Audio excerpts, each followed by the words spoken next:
This episode goes deep. Jim and I start talking about what you came here for, which is sales training and the right way to think about training a team, training yourself. But then we go deeper. We talk about auto-suggestion and how the people you're spending time with, the actions you're doing, the words that you're saying, the things that you're watching, the things that you're listening to, and more are really a part of your training process of yourself and ultimately come out in the training that you do. So if you are interested in learning more about what a good training process looks like, I really think this episode is going to hit home. We hope you enjoy. How you can be the greatest salesperson on the planet. Welcome to the Rethink Sales Show. My name is Derek Kelly. I am joined by Jim Shorkey. And Jim, something you talk about so much that I found so valuable is the importance of training. What does that look like in terms of training? And from what you've seen over the years, what do people train on that maybe they shouldn't or spend too much time on? And what should they be focused on in their training? I wouldn't be able to answer that question because what I do, this is just a Jim Shorkey method and methodology, is no matter what, I'm going to establish a very clear, distinct goal. So what's my goal? When you and I pull up to the intersection, there's a choice between left and right. And I say, Derek, where do you want to go? And you say, I don't know. Right. Okay, left or right doesn't matter, does it? Until we have a defined goal, it doesn't matter whether we go left or right. That's right. So we got to get a defined goal.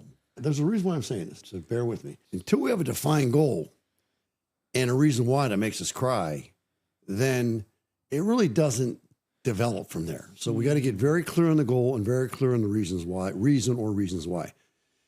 And so now that I've done that, I'm going to seek expert counsel to find out what it is that I need to do in terms of steps. That's what we commonly call the list. What's that list look like? I got a list for Mr. Hamilton. Now, knowing that, and I have a massive chill right now. So I'm all messed up, bankruptcy imminent, things aren't going well. I go to Mr. Hamilton, I asked him for a list. He was very kind, said, come back tomorrow morning, James. I'll have a list for you. I go back the next day, I get the list. I very quickly surmised that I wasn't doing anything on this list. Nothing, not one thing. And by the way, the list was, what do I need to do to become a successful automobile dealer? That was what I got from Mr. Hamilton. So I get the list, I start working on the list. And I know the question you asked me, and I'm very clear on it. Once I had the list and I start to do the list, now the list works. So the list has to work. So you got a list and it works. Okay. Now I train on the list. Gotcha. So if you don't have your reason why. Don't get it. I have the list. Now, if the list worked for me, would it work for Marshall? I think so. So now I'm going to teach Marshall the list. Mm-hmm. That's the training format. Okay.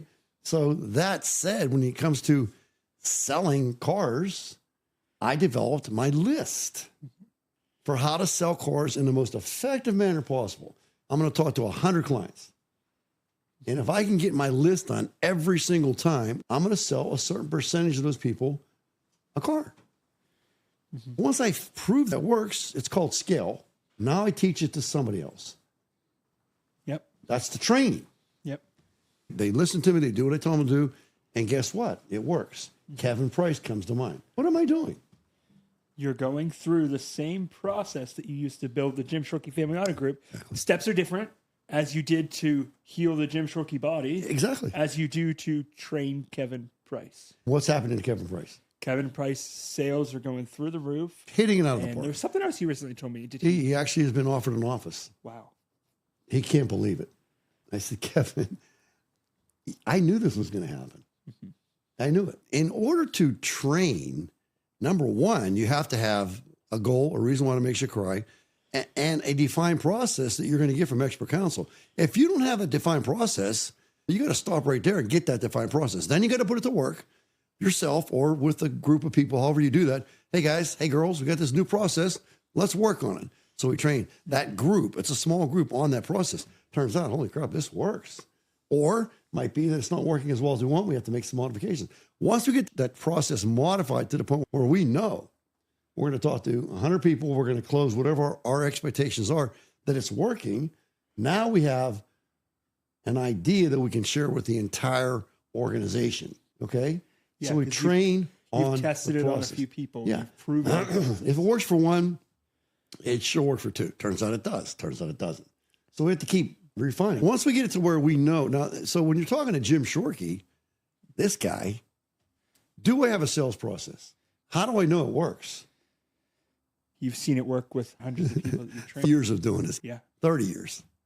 You Google it. Look up the Jim Shorkey Family Auto Group. I was just at the Christmas party for the Pennsylvania, Ohio part of the group. 700 people were at this party. Do you think it's working? Yeah. Do you think it's working? 100%. Okay. So your question was, who needs training? How do you train with it? Did I answer your question? How do you know when your training process is not good? Well, that's the outcome. That's results. Right. We're not going to focus on the outcome. Should I weigh myself every day? Yes. I think so. That's an outcome. And I said earlier in another conversation, don't focus on the outcome. I look at the outcome, there it is. Then I focus on the process. So when I look at my outcome at the dealership, we didn't sell enough cars. Why? Well, it turns out they're really not doing the process. Let's get back to doing the process. We train on the process. But at some point, it's going to become very evident that the process is not sound. But I got this process from expert counsel. Don't take advice from people that aren't experts. He had another thing, and I don't want to say it. But I had a guy one time giving me advice on how to run my business. And I said to him, how many businesses have you run? Send me your financial statements. Let me look at them. I'm not interested in your advice until you do that. Crickets. Never heard from him again. You're going to give me advice on how to run a business? Right. I don't think so. Yeah, there's so much unsolicited business advice. Oh. It's like, I didn't ask for your advice. Now there's a small group of people I do want their advice. It's called a think tank. But somebody does want to give me advice. Be careful with what you just said. Somebody wants to give me advice. This is the universe speaking to you right now. So this person wants to give you advice. Just do some research. It's so easy. Google. And okay, let's look and see. Nothing comes up. Nothing. Right. Hey, Derek, I'd like to sit down and talk to you, but before I do that, could you tell me what your credentials are? Sure. Crickets. No, I'm not going to meet with you. You want to meet and have a cup of coffee and be buddies? Yeah, okay, I'll do that. But I want credentials. You have to prove to me via some mechanism. Could be a balance sheet. Could be an income statement. Could be a W-2. Whatever it is, you have to prove to me that your information is going to be valid. You made how much last year? Yeah, I'd like to sit down and talk to you. Jim Rhodes said something years ago. What's the first thing you should do if you hit the $1 million lottery? Remember this? I think it's actually become a millionaire. Exactly. And I remember hearing that thinking, wait a second, I already am a millionaire. But he said, become a millionaire lest you lose it all. What happens when people hit the lottery? They think, oh my gosh, I've never had this amount of wealth in my life. What's the end result? Tragedy often. They go bankrupt. Yep. I think 70% of the time they're broke. In a very quick order. They just don't understand. Don't quote me on this, but it's within 2 or 3 years. It's quicker than that. But I'll go with 2 or 3 years. They were handed $1 million. Yeah. And they just don't understand money. Right. So what Jim Rhodes said, if somebody's going to give you $1 million, you better become a millionaire mentally or you're going to lose it all. Do millionaires play the lottery? No. They don't. Do you look at the studies? They don't play. So the fact that you're playing and you got no money, bad idea. But the fact is, that's not a millionaire mentality. The fact that you even played, okay? The bottom line is, if you're going to give me advice on anything, health, I want to see your numbers. Show me your numbers. You want to give me advice, on HbA1c? Well, what's your HbA1c? Tell me what it is. Makes sense. I want to know. Then why would I take advice from you on HbA1c? Not only do you not know what your number is, you probably don't even know what it is. I do. Oh, wow, you lowered it by that much. No, I'm interested. Tell me how you did that. And I'm going to copy. But you got to have credentials. Yeah. That's a long answer. No, but it makes sense because you're even talking about in the training process, hey, we've proven this training process over X amount of time. And if someone's thinking, well, how much of a training process? It's okay, seek expert counsel, get the steps you should take and start in, okay, here's the 4 steps right now. We're learning, we're improving, we're refining. Here's the process now. I'm sure that process changed over the years. Absolutely. Sure. Still changing. Yep. It's malleable. Absolutely. But at the end of the day, if you are a person who runs a business and you have zero focus on training, you're absolutely an outlier. The good companies train. That's what they do. They train all the time, and they have symposiums where they'll have a speaker or books that they recommend or book clubs. I can't imagine running my business without this sense of training. And I told you about the phone call I had with my good friend, and he's trying to find the salesperson that I wanted to speak to. Yeah. And he walks by one of the desks, and on the desk is a book sitting right on the desk. How to Get What You Want by Wallace Wattles. I wonder how that book got there. What do you think?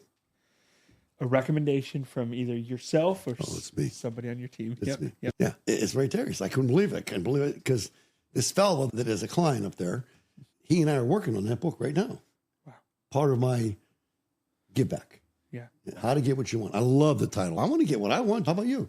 Yeah. Do you want to have a great marriage?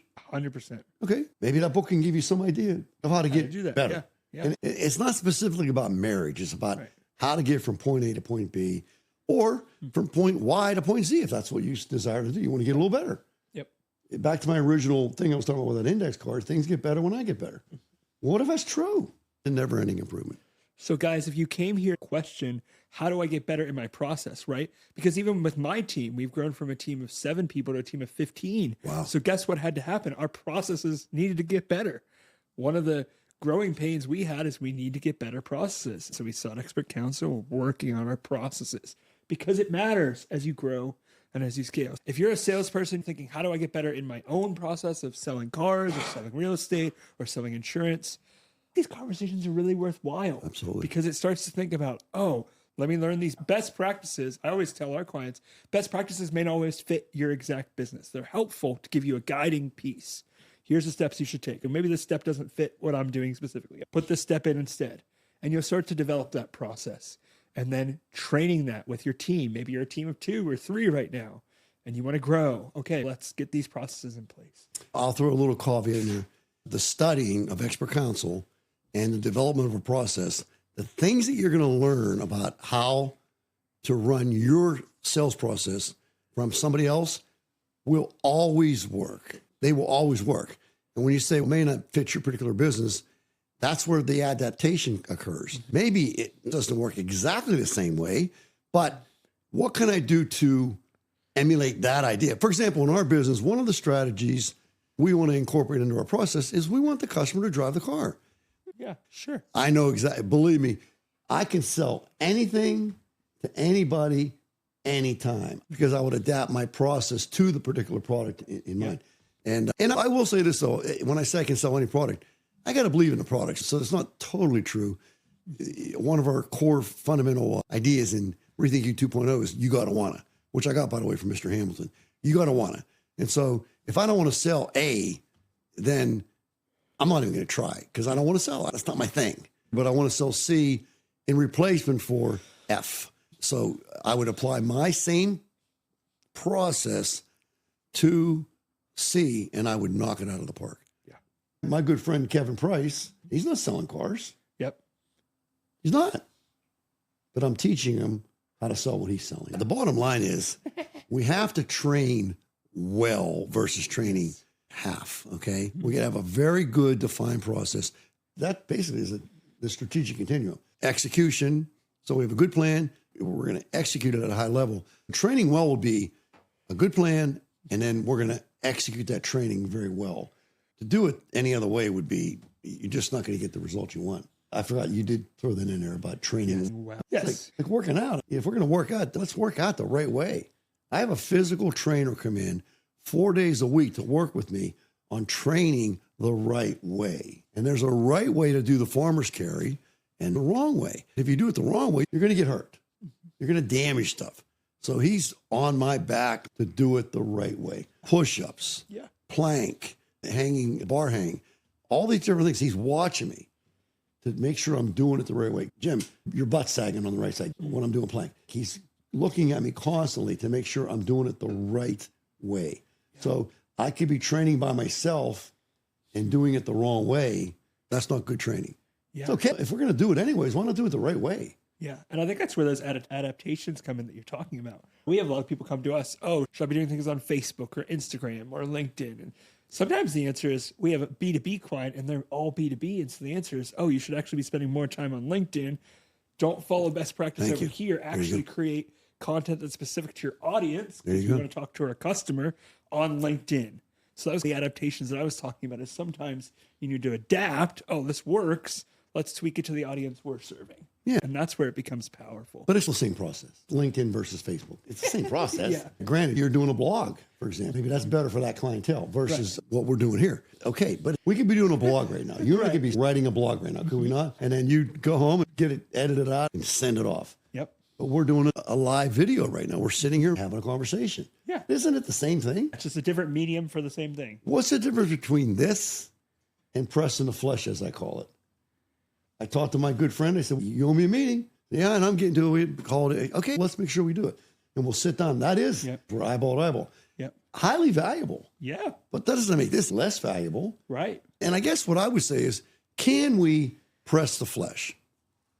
Can we do video? Can we do recordings? Can we read books? And the answer is yes, but how about this? Can we do all four? And there's more, by the way. Can we join a mastermind group and still do something? We can do more. The more we do, the better. Napoleon Hill tells us in the great book, Think and Grow Rich, in the chapter on autosuggestion, which is the keystone to the arch of that philosophy, called Think and Grow Rich. How's that sound to you? Think and grow rich. And you have to define rich. But he tells us in that book, there's a principle called autosuggestion. Autosuggestion is the shortest chapter in the book. It is the only chapter that he tells you to read repeatedly. Now, listen to what I'm saying. Repeatedly. And to underscore with a pencil every single word which has meaning to you. I should show you my chapter. It would knock your socks off. Anyways, so you read it repeatedly over and over again. So what is autosuggestion? Autosuggestion is a methodology by which you program your brain. And more than your brain, your subconscious. And so what are you reading? When you read something about your profession, that's autosuggestion. Yep. For what you're trying to accomplish with that client, there's probably a book that you would recommend. Say, get this book. Yep. Let's read it together. So what are you reading? What are you writing? Also very important. What are you saying to yourself? Self-talk. I'm a big believer in affirmations. Everybody that knows me knows that. What are you listening to? What are you viewing? Who are you hanging out with? That came out very strongly in the book I'm reading right now called Hustle. So it's a number of things: reading, writing, listening, viewing, saying, who you're hanging out with, on actions. Your actions have to be congruent with the principles that we're trying to indoctrinate into our.